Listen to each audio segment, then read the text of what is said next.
j'espère que vous allez bien. Cette séance, cette vidéo sera consacrée pour vous expliquer et vous montrer le corrigé de l'exercice que je vous ai donné la dernière fois de la formule de Taylor. Donc voilà, j'ai l'énoncé ici. Donc la formule de Taylor, elle permet de calculer le sinus d'une degré donné, mais pas donner un résultat exact. Donc d'après l'énoncé, je vous ai dit qu'on va demander à l'utilisateur le x, bien l'angle, et demander epsilon. Donc les entrées, on aura deux entrées, le x et le epsilon. Le x va représenter l'angle que l'utilisateur va rentrer. On va soit l'exiger qu'elle soit en degrés et on va la convertir en radians, ou bien directement on va demander une valeur en radians. Mais de préférence, c'est demander une valeur en degrés et la convertir en radians.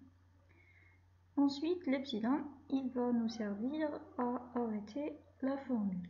Donc, comme vous voyez ici, la formule est la suivante. Donc, pour calculer le sinus d'un x donné, d'après la formule, ça serait x divisé par le factoriel de 1 moins x puissance 3 divisé par le factoriel de 3 plus x puissance 5 divisé par le factoriel de 5 et ainsi de suite. Donc c'est une suite qui se répète. Donc on peut l'écrire aussi sous forme d'une somme si on veut. Ça serait sous la forme suivante. Donc voilà, si on essaye de décrire cette formule sous forme d'une somme, on aura une somme qui va aller de i qui est égal à 0 jusqu'à l'infini, où on aura moins 1 puissance i, donc ce moins 1 va représenter le signe de chaque terme. Donc on voit que la première fois c'est un signe positif, ensuite négatif, positif, négatif, donc on alterne entre le négatif et le positif. Le moins 1 puissance i, il va nous permettre d'avoir ce signe-là à chaque fois. Donc à la première fois, nous avons i qui est égal à 0, la deuxième fois i est égal à 1 et ainsi de suite. Lorsque le i est pair, nous aurons le moins 1 puissance un chiffre pair, nous aurons le 1. Donc on aura un terme positif. Et lorsque la puissance est de chiffre impair, on aura un terme négatif. Donc, ce qu'on va faire, c'est essayer de, en quelque sorte, découper la formule en des parties pour qu'on puisse résoudre le problème petit à petit.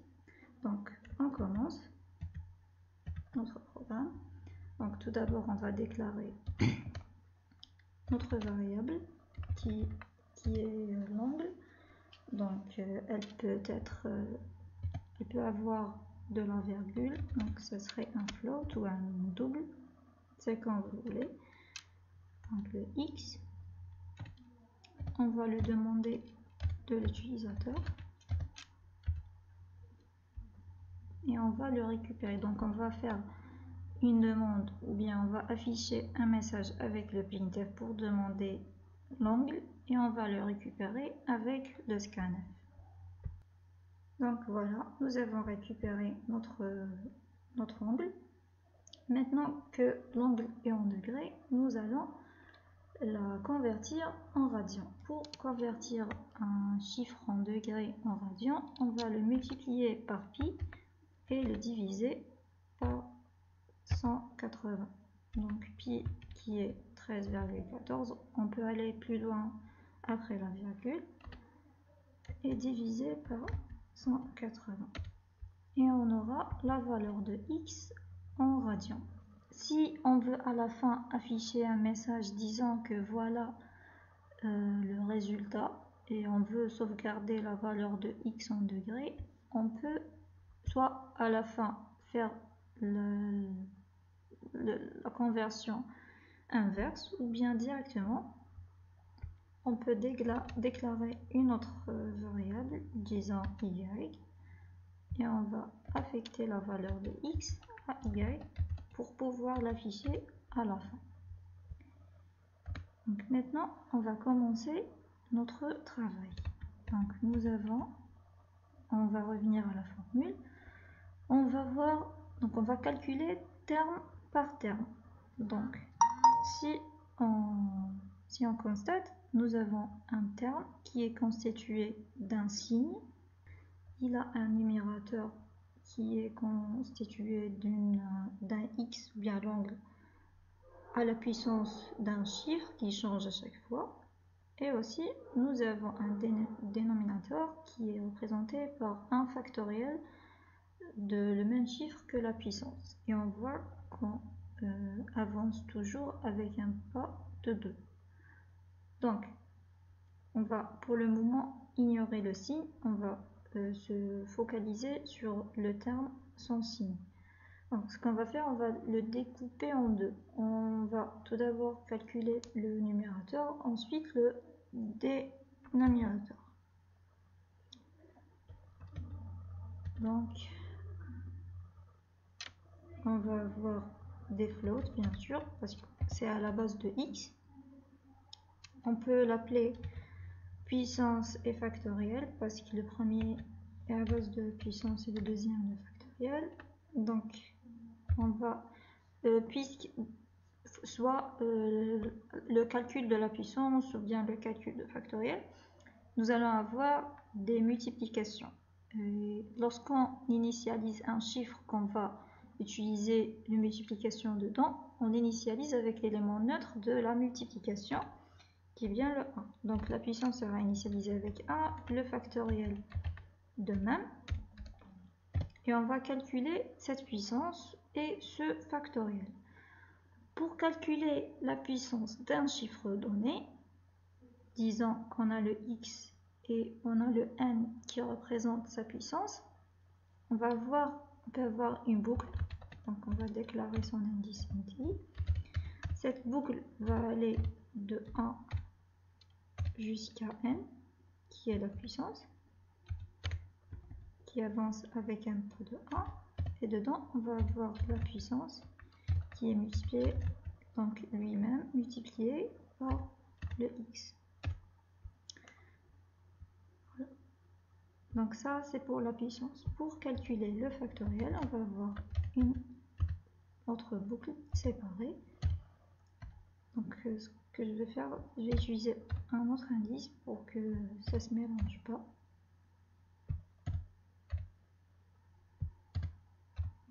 Voilà. On va utiliser J, donc qui va aller de 1 jusqu'à le chiffre qu'on veut calculer sans factoriel. Disons aussi que c'est le n. Toujours on avance avec un pas de 1. Cette fois-ci, on va multiplier le factoriel par l'indice de la boucle et non pas le chiffre. Voilà, donc j'ai remarqué que vous avez tous fait à peu près ça. Et il y a parmi vous qui m'ont demandé est-ce qu'on peut faire ce travail-là dans une fonction à part. Donc oui et non. Oui, parce que quand on peut séparer, on peut avoir... C'est un travail, on peut le faire à côté dans une fonction à part. Mais c'est pas grand-chose. Donc si c'est pas grand-chose, on peut le laisser comme ceci. Mais si on veut... Donc c'est... Déjà, c'est... Le fait de penser à ça, c'est bien. De séparer ou bien de diviser le problème en des petits problèmes ou bien sous-problèmes. Donc comme ça serait bien géré. Pour le moment, nous en TP, on n'a pas encore, je vous ai même pas encore envoyé le fichier de fonction. Donc on va laisser les choses dans des boucles. On va les laisser simples. Donc maintenant qu'on a calculé la puissance et le factoriel, on peut avoir notre terme sans le signe. Donc si on déclare le terme, terme. Donc le terme, ça serait la puissance divisée par le factoriel. Donc pour le moment, c'est ça le travail. Donc maintenant, on sait bien que ce travail-là se répète plusieurs fois. À chaque fois, on va calculer un nouveau terme. À chaque fois qu'on calcule ce terme-là, on va l'ajouter à une somme donnée. Donc la somme va avoir la somme plus ce terme-là. Pour le moment, on n'a pas encore traité le cas de signe. On va le laisser pour après. Donc ce travail-là, il va se répéter plusieurs fois. Donc on va prendre tout ça et on va le mettre dans une boucle. Maintenant, il y a plusieurs... donc déjà, nous avons 3 boucles. Donc déjà, à la base, on aura 3 solutions différentes. Ça, c'est à côté. Mais après, on peut changer même dans le travail de la boucle et on peut avoir plusieurs solutions. D'après vos travaux, j'ai remarqué que donc, à peu près vous avez utilisé tous les boucles. Il y en a ceux qui ont utilisé le while, la boucle pour, bien for et la boucle de while. Donc, la plus convenable, c'est, j'aurais dit, le do while, parce qu'on calcule le terme, en moins le premier terme. Ensuite, on va voir est-ce qu'on continue ou pas. Maintenant, si on utilise les autres, donc on doit tout d'abord initialiser la somme avec le premier terme. Donc si je commence avec une boucle while, j'initialise ma somme, donc x divisé par 1 factoriel qui est 1, ça serait x. Donc j'initialise ma somme avec le x. Sinon, si j'utilise la boucle de while, je peux faire mon travail directement parce que j'ai pas une condition. J'ai pas encore une condition, je vais faire le travail en moins une fois. Après, je vais tester et voir est-ce que la condition est vérifiée ou pas. Moi, je vais travailler avec la boucle pour. Pourquoi? Pour vous montrer que dans la boucle pour, on peut avoir des conditions, même si notre condition. Donc on peut avoir des conditions qui n'ont aucune relation avec l'indice de la boucle. Ce que nous avons fait jusqu'à maintenant, ce que nous avons vu, les conditions dans la boucle pour que nous avons travaillé avec, on était en relation avec l'indice. Donc comme ceci, le J, on avait initialisé le J à 1, et nous avons le J qui est inférieur à N. Donc ici, la condition, elle est en relation avec l'indice. Donc je vais écrire tout ça dans une boucle for et on va après traiter le cas de signe de terme. Voilà, donc j'ai écrit le tout dans une boucle for. Ici, j'ai initialisé la somme avec x. Et donc j'ai commencé ma boucle de 3 et on avance avec un pas de 2. Pourquoi j'ai initialisé avec 3 donc, parce que le premier terme il est déjà calculé, il est déjà affecté à la somme. Donc on va directement passer à calculer le prochain terme et l'ajouter à la somme. Maintenant, le cas de signe. D'après, donc il y avait un étudiant qui a fait... donc, il a déclaré un entier qui s'appelle signe.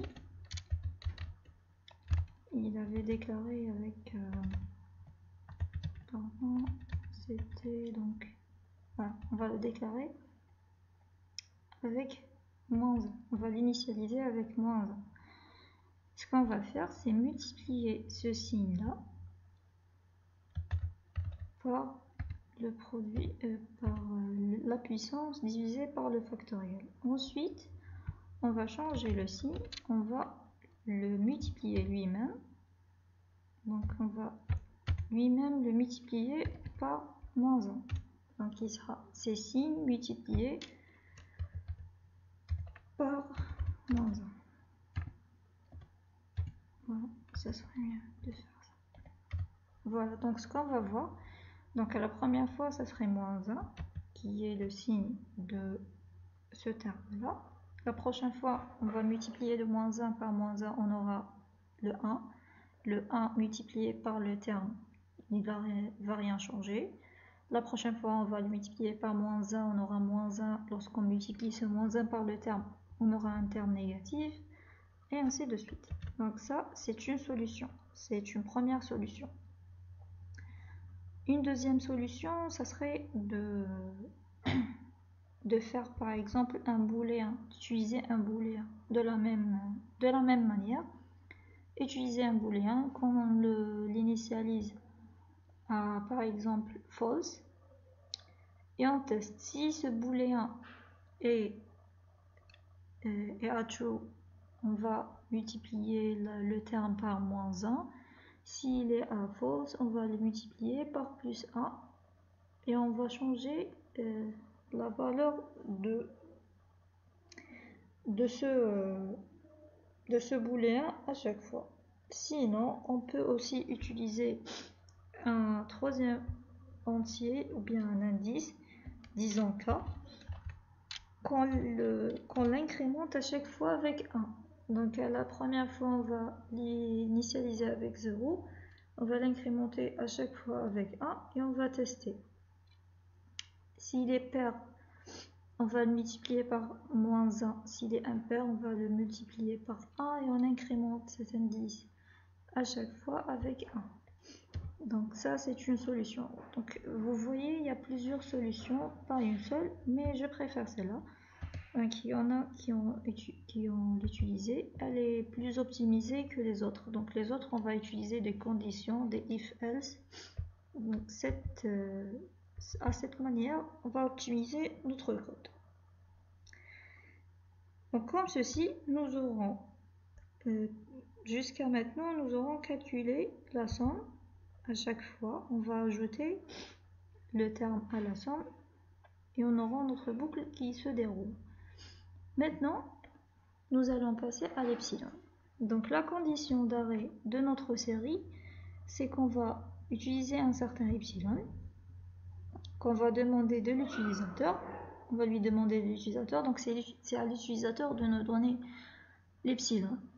Bien sûr, d'après la définition de l'epsilon, c'est une valeur positive, bien sûr, et c'est une valeur petite, voire même infiniment petite. Donc elle est très très proche du 0. Elle est entre le 0 et le 1, mais très très proche du 0. Cette valeur, elle va représenter le taux d'erreur que la fonction va donner. D'après le graphe de sinus, donc la fonction, elle va converger à un certain point. Mais vu que la formule, elle ne donne pas des résultats exacts, l'utilisateur, il va nous donner le taux d'erreur qu'il veut avoir. Et d'après ce taux-là, on va arrêter nos calculs. Donc, la condition d'arrêt, ça serait que le terme courant que nous avons calculé, moins le terme précédent, que cette différence-là soit inférieure à epsilon donné. Donc, revenons à notre code. Tout d'abord, ce qu'on va faire, c'est demander l'epsilon de l'utilisateur et le récupérer. Bien sûr, le déclarer. L'epsilon, puisque c'est une valeur entre le 0 et le 1, ça serait bien sûr un float. Donc, on va le déclarer, le demander de l'utilisateur et le récupérer. Donc voilà, j'ai déclaré mon epsilon, j'ai affiché un message et je l'ai récupéré avec le scanf. Aussi, maintenant qu'on va faire une comparaison et aussi calculer la différence entre le terme courant et le terme précédent, donc j'ai déclaré aussi une valeur appelée terme précédent et une variable appelée terme précédent, une troisième variable appelée diff pour avoir la différence entre ces deux-là.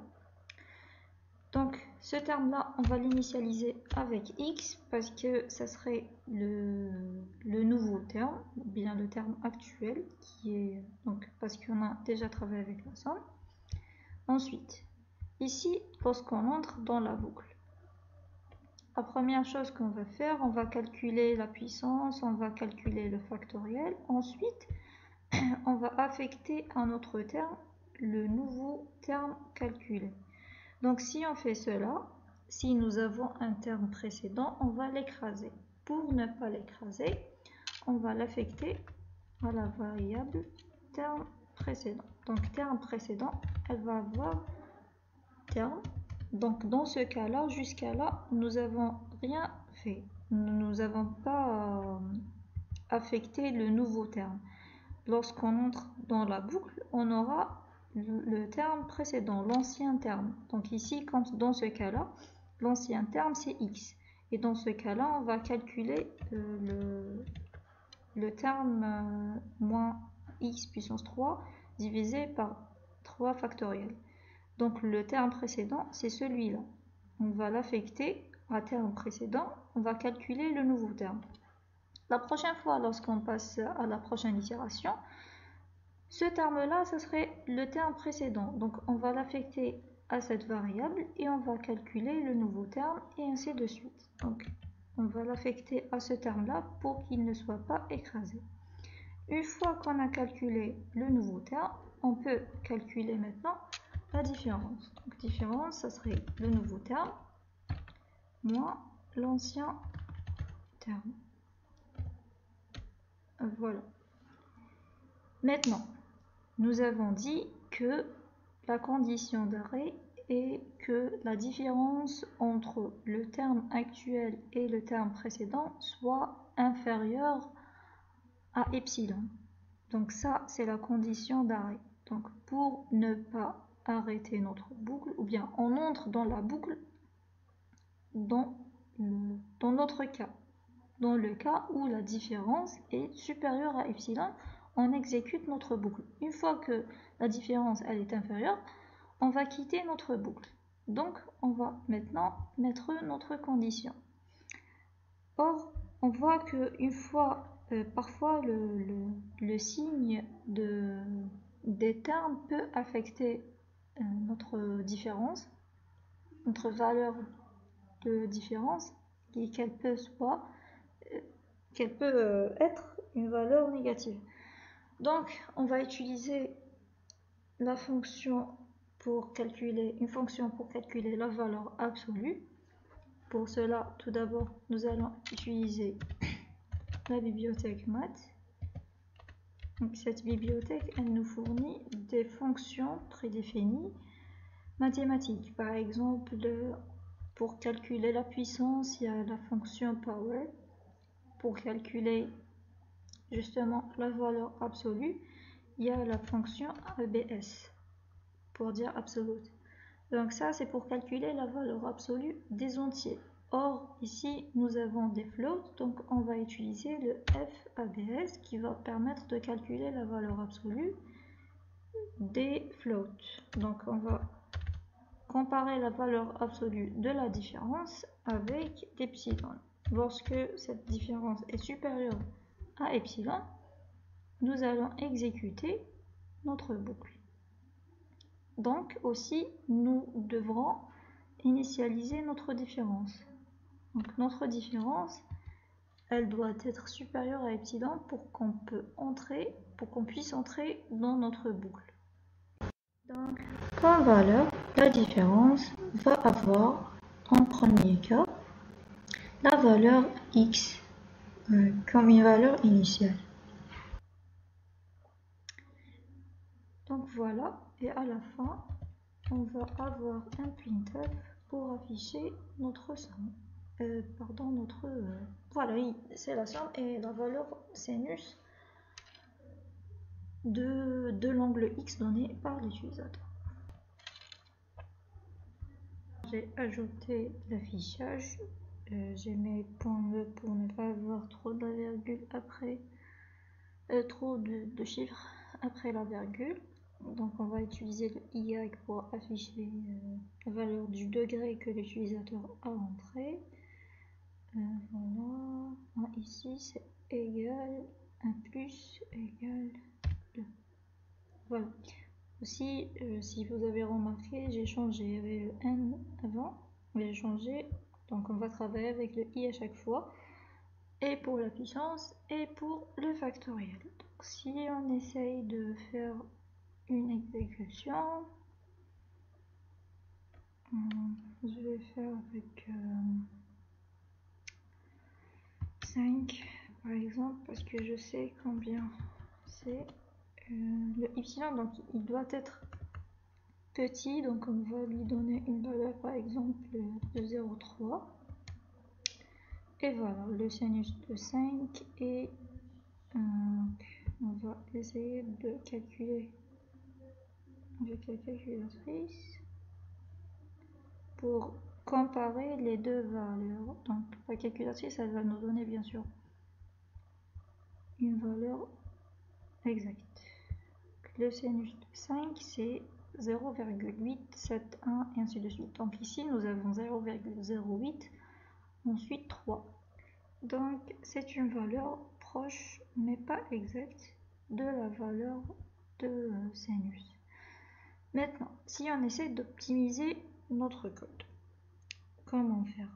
Donc on voit, si on prend les formules, on voit que on a la puissance à chaque fois, on a le même x, et on a une puissance de 3. Donc x à la puissance de 5, il est le même x à la puissance 3 multiplié par x, donc par 2x, pas 2x, mais par 2 fois x.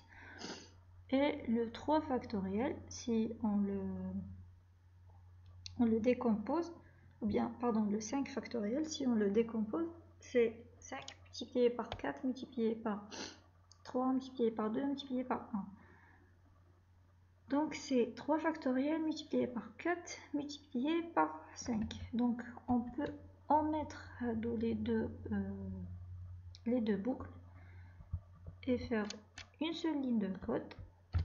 Donc on va avoir puissance qui est égale à puissance multiplié par x. Pourquoi on a multiplié 2 fois par x? Parce qu'à chaque fois on avance avec un pas de 2. Pareil pour le factoriel. On va avoir factoriel qui est égal à fact multiplié par i, le courant, et multiplié par le i moins 1 aussi. Donc si on est 5 par exemple, on va multiplier le factoriel de 3, le factoriel précédent, par 4 qui est le i moins 1 et le i qui est le 5. Donc comme ceci, juste une modification. Les deux, on va les faire sortir, la ligne, on va la faire sortir de la boucle. Parce qu'avant, lorsque nous avons les boucles, donc nous avons les boucles Hadoop, nous devrons à chaque fois réinitialiser et la puissance et le factoriel. Mais cette fois-ci, on va travailler toujours avec la valeur ancienne du terme précédent. Donc ici, cette fois-ci, on va initialiser la puissance avec x. Le factoriel, ça serait initialisé avec 1 parce que c'est du premier terme. Et le x, c'est aussi du premier terme. Donc voilà. On aura le terme précédent égal au terme, ainsi de suite. Bref, donc ça, c'est avec la fonction for. Si on veut utiliser la fonction do while, ça serait une autre forme. Ça serait le i qui démarre de 1.